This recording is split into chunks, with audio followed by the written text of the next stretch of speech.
ఒక జన్మంతా చెయ్యవలసిన సాధన ఒక్క శివరాత్రి నాడు చేస్తే చాలు. ఇక ఇంతకన్నా నువ్వు ఉపాసన చేయడానికి తేలికైనటువంటి రోజు రాదు. ఎందుకని? ఆయనే జ్ఞానజ్యోతిగా ఆవిర్భవించాడు.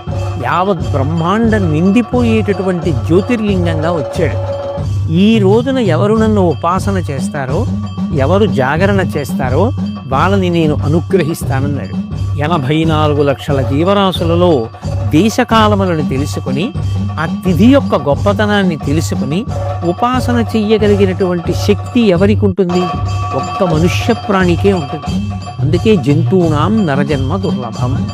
అటువంటి నరజన్మ ఎత్తిన తరువాత మరి మహాశివరాత్రి లాంటి పర్వదినాన్ని విడిచిపెట్టేసుకుంటే దాని వలన ఎంత ఉపాసన కోల్పోయాం.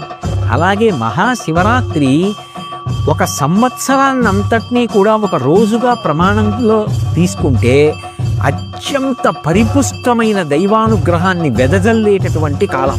ఎవరెవరి శక్తిని అనుసరించి ఏం చేస్తారో దాన్ని ఈశ్వరుడు పూర్ణత్వాన్నిచ్చి అనుగ్రహించేటటువంటి కాలం.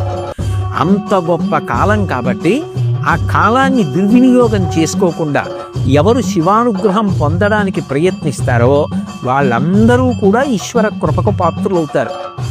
ఒక జన్మంతా చెయ్యవలసిన సాధన